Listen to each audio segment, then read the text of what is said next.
Yes, I'm throwing the bombs out a little early. 1912 was Get Out, and since then, it's been Stay Out.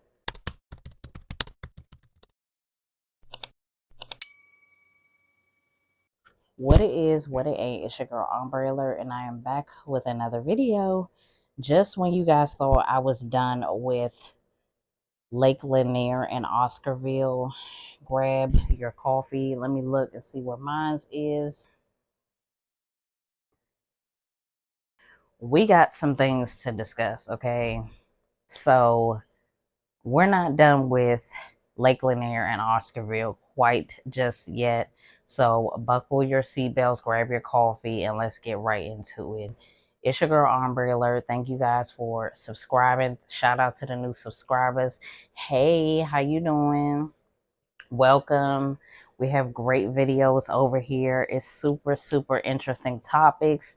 If there's anything you guys want me to get into, please don't hesitate to comment below. Yeah, please do it because I'm looking for topics. I have a great next topic for the next video, but I'm always open and looking for options of things to record, things that are interesting, things that are Black stories untold or anything like that. Please make sure you comment below this video and let me know so I can get on top of that, okay? Because your girl does research for her videos. She don't play.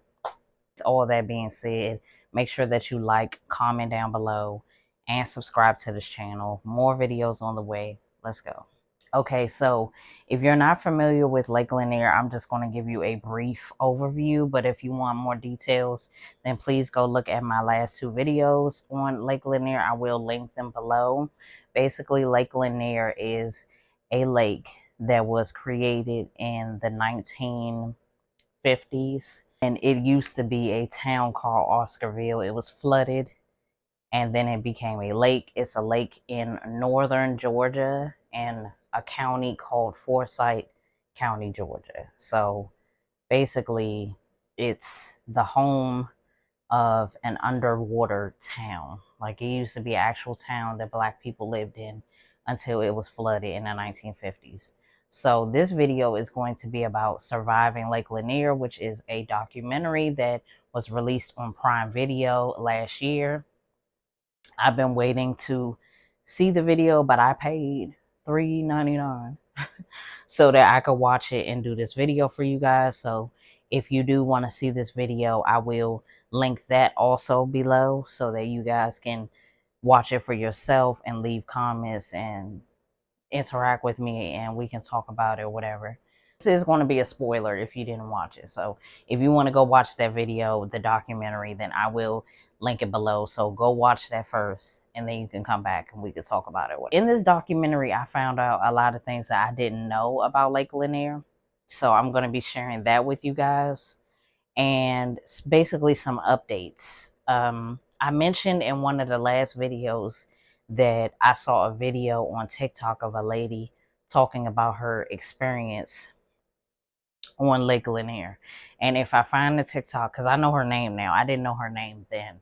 And I think I mentioned that in the video that I didn't know her name. So if I can find that TikTok, I will like insert it in this video so y'all can see that. I recall seeing a video of a lady talking about her experience on Lake Lanier and that she was saved by something that was in the water. So in this documentary, they actually found her, reached out to her, and she's actually in the documentary. So I couldn't believe it myself when I first saw her talking about it on TikTok. I was like, what? You gotta be joking. So she's actually in the documentary. So I had to watch this, period. Her name is Chastity Dawson. And she went on Lake Lanier when she was, I believe, college in 1997. So that's when her experience happened. Chastity is in this documentary as well as a few other men that like live in the area, grew up in the area. And then a man named Steve Guello. He actually is a boat instructor and a realtor that also lives in the area, was doing work in the area. So he's in the documentary as well, and his testimony is very interesting. But let's backtrack and talk about a few things that I didn't know about Lake Lanier previous to watching this documentary. So everybody knows that the Native Americans inhabited the entire United States, like in the 1800s, 1700s. Was Native American Cherokees, to be specific, in area of Georgia around the 1800s. They lived on what is now Lake Lanier. They lived there first, and they were moved out in 1837. Andrew Jackson created a law that basically was an Indian removal, and he did it across the whole United States. So this is basically the start of Native Americans being pushed onto a reservation. This was like the start of that. So the Cherokee Native Americans were moved out of Georgia and they had to move all the way to Oklahoma. A lot of them died during that time and died in the area of Lake Lanier and were buried in Lake Lanier. And as they migrated, a lot of them died, of course, because the journey from Georgia to Oklahoma is crazy. So their souls and graves were the first graves to be in Lake Lanier. Before it was Lake Lanier, of course. Then in the 1900s, the early 1900s, the area of Lake Lanier became Oscarville. And that's when Black people were living in Lake Lanier. And I don't want to keep saying that, but that's when Black people was living and thriving. They had, blacksmiths, cooks, dentists, like all of that. They had a whole town and they were thriving. And then two incidents happened that completely destroyed the city of Oscarville, and that was two separate white women. They had instances where they were attacked. They were alleging that they got attacked and raped, and a few Black people were killed in the process of finding out who did this to these white ladies. There is a white town that's nearby Oscarville. So, long story short, the people blamed it on some Black people that were innocent, killed them in front of everybody, did a public lynching. All happened, I want to say, in the month of September. It's like as the weeks went by, people just kept dying until all the white people in the community came to Oscarville and completely destroyed Oscarville. They burned every house, they killed everybody, and they left the town in ruins. Then in the 1950s, that's when the Army Corps of Engineers came in, and they said basically that they were trying to make a lake that would help the entire state of Georgia, basically. So they flooded the town and with water, and now it becomes Lake Lanier. The story that's the most important is the story of May Crow. So that's like the first thing. So May Crow, apparently she went to the forest one day. She was the second lady to get attacked. So she went to the forest one day. She had all these brothers and sisters. I want to say she was the oldest, and she would frequently go to the forest and grab things for the family and then come back or whatever. So she went to a little creek that had fresh water. So that's where she was at when she was attacked. She was apparently, or rumored to have her throat slit. She was raped, and she was then taken, of course, to like their hospital. Was injured, but she was still alive. She was unconscious, so she wasn't able to say who attacked her, but there was Black people nearby the creek because they also knew it was fresh water there. So they were just blamed for the attack because they were in the area at the time. Part of this documentary that I was shocked and found most interesting is that she was not attacked by a Black person. She was actually attacked by a person of special needs. And this was found out because a friend of her family came out and spoke on the documentary. It was dark, so you couldn't see her face. And then her voice was distorted, so you didn't know who she was. She basically said that she was attacked by somebody that has special needs, and she doesn't know if it's medically proven, but or if it was like rumored. Like, how you have someone in your community that is rumored to have some type of mental illness, like They might actually have a mental illness and you just don't know what it is. Something like that. I think that's what it was. Like, he was rumored to have special needs, and I think he ended up actually attacking her and raping her. Family friend also said that her father was a sheriff, so he confirmed that it was actually the black men that attacked her, but actually that wasn't true. And she was unconscious, and then she died. She got attacked September the 8th, and then she succumbed to her injuries, and on September 23rd she passed away. So she wasn't ever able to tell anybody, hey, like, this is the person that attacked me, whatever the case is. It actually wasn't these people, because 3 black men were blamed for it. Their names were Robert Edwards, Ernest Knox, and Oscar Daniel.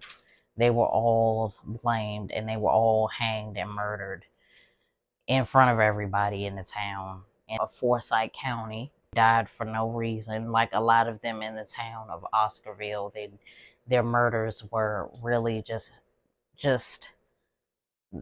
it was just the way that society was. You know what I'm saying? So, throat was not slashed. She actually was hit in the back of her head with a rock, and she was raped by this person. So they don't know who the person is, or was. Don't know the person's name that actually did this.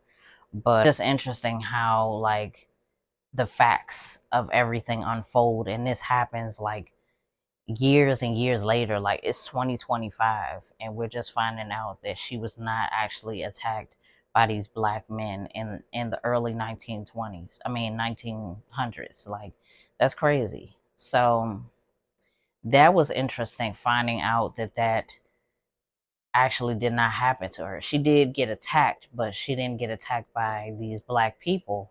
That was the last thing that happened that really turned the tables on Oscarville, because her father was the sheriff. He did too much. Like, they were trying to do a private lynching of the men, and he did everything to not make that happen. They tried to build a wall up so that they could do a private lynching, and he stopped the build of the wall so that everybody could see like what was going on. So, and y'all know back then, like, the white people used to come and bring their kids, and they would sit in a picnic and look at people just getting killed. Like, that was their, love and hip hop, if you know what I mean. We go into the 1990s, and that's when we have Chastity's story, and then we have Steve Guello's story. So Chastity, like I said, was the 90s. She was hanging out with some friends, and this guy came along that she didn't really want to come. So she made him know that he was not welcome. And he pushed her off her floaty. She fell in the water. Her friend fell in the water too, and she had her own separate experience in the water. So she said she remembered going underwater, seeing that there were trees under the water, and she was surprised to see trees under the water because it's a lake, whatever, what's going on. So when she saw the trees, she just remembered being like, wow, it's trees.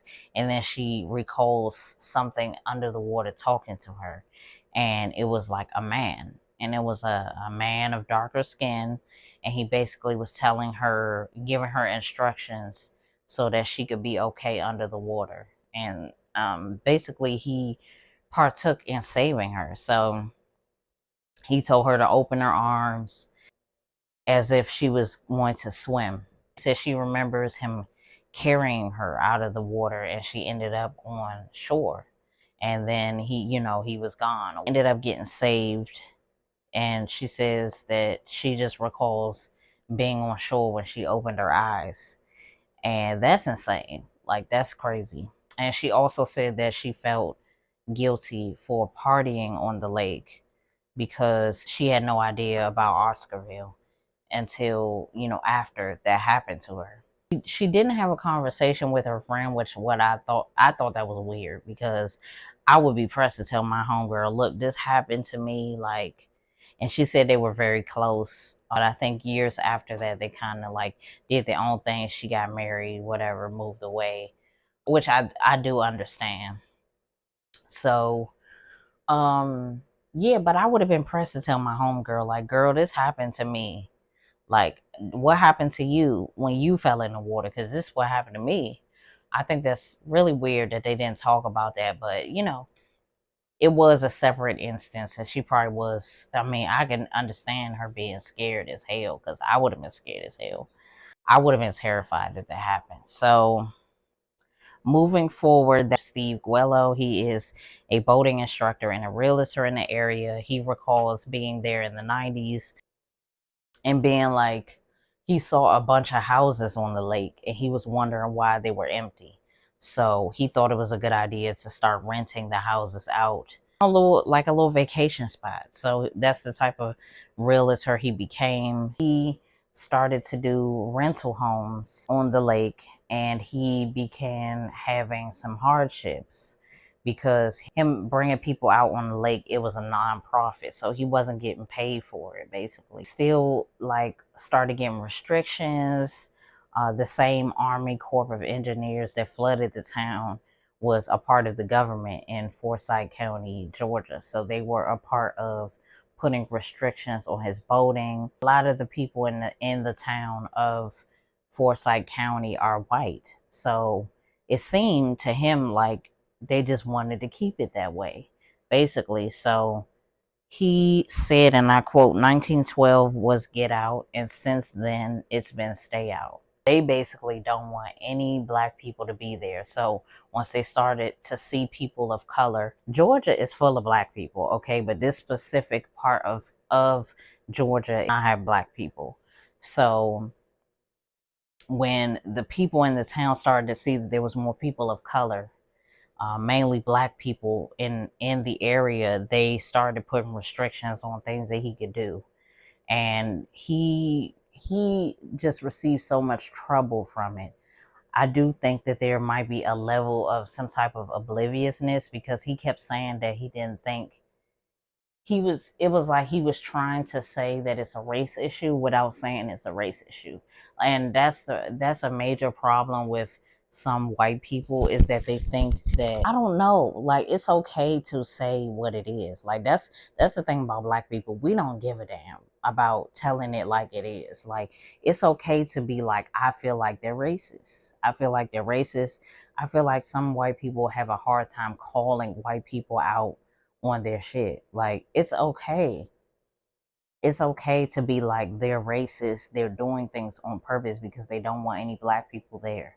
They don't want anybody there. They don't want anybody of color there. It's okay to say that. Like you don't have to worry about, child, especially if they was messing with my money. I would not hesitate in saying like, I think it's some racist practices going on. They're just used to the town being a certain way and they don't want it to change because they prefer it all white. And there's a lot of like states in the US that's like that to this day. He was telling it like it is, but I felt like he was scared. He was scared of getting some sort of backlash. He said that he had no idea about Oscarville. Also said that his son was very uncomfortable being in Forsyth County and that he didn't like the way that people stared at him. But he revealed that his son is half black, and he didn't think that he felt that way because of his race. He thought that he felt that way because he was a teenager and he was kind of insecure. And it just shows how like some people can have children with black people and still be oblivious to race.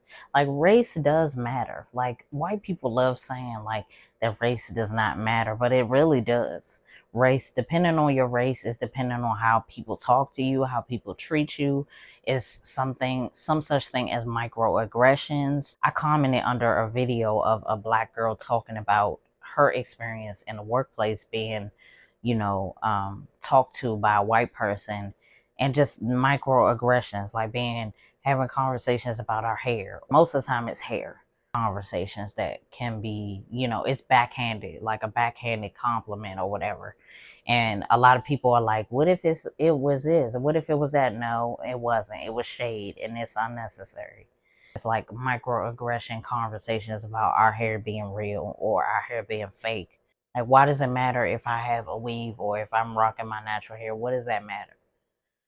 So, anyways, that's just an example. He also said that he thinks that the narrative of the lake being haunted helps keep the area and the lake all white.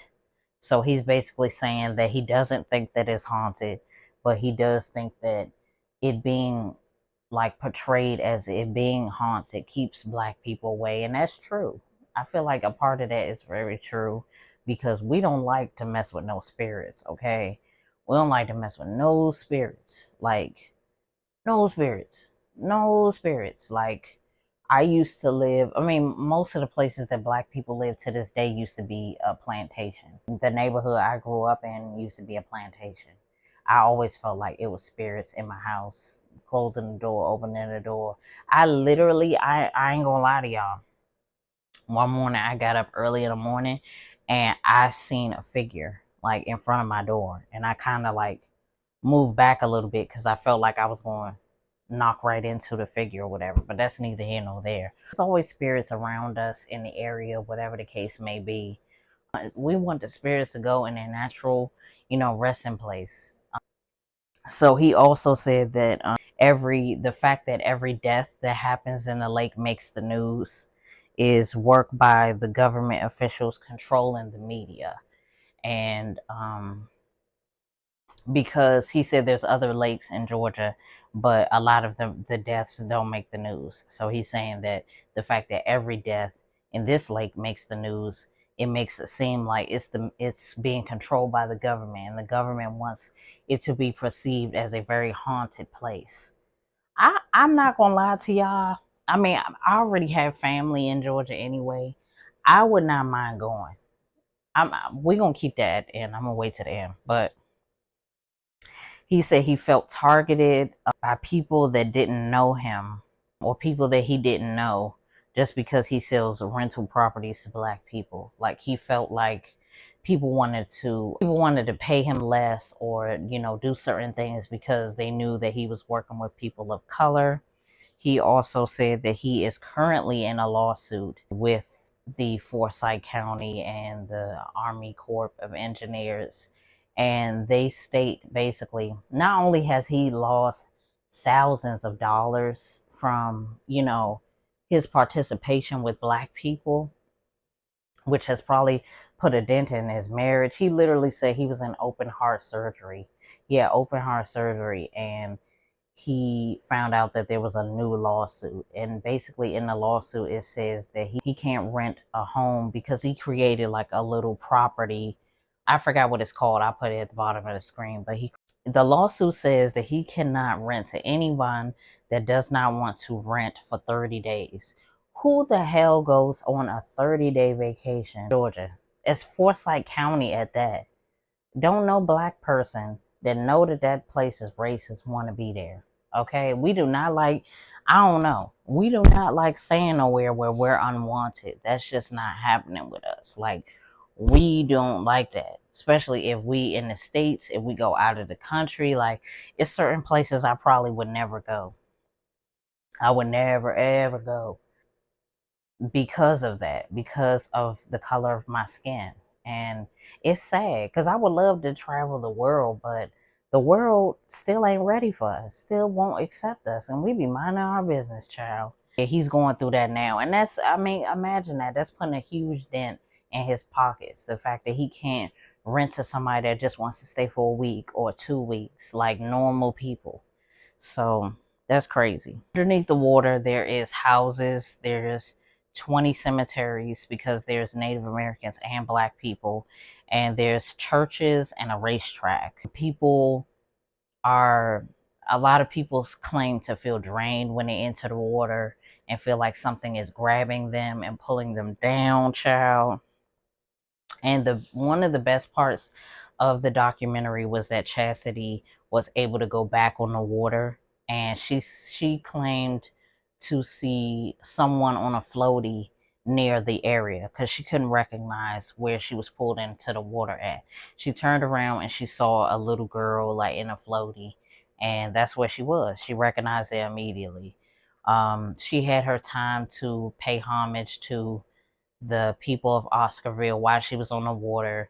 She did apologize for partying, and that's just sad. Because if that's the case, it's like we gotta apologize everywhere we go. But I totally get her doing that. But it's just sad because a lot of our people were murdered for no reason. Like, literally no reason, especially in the United States. She had her time to pay homage to the people of Oscarville. She really is advocating as well. So let me just put it out there. She is advocating for us, specifically people of color, to go to Oscarville, go to Lake Lanier, and just, I don't know, celebrate the fact that the history is not dead and that we know what happened to them. And I don't think that's a bad idea. Originally, no. You know, in my mind, I'm like, no.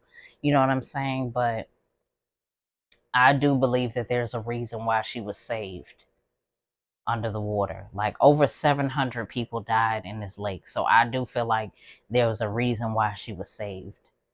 And a part of it, I feel like, is because she's black. I'm just going to say it because it's the truth. You're thinking it. I'm just going to say it, period. A part of it is because she's black.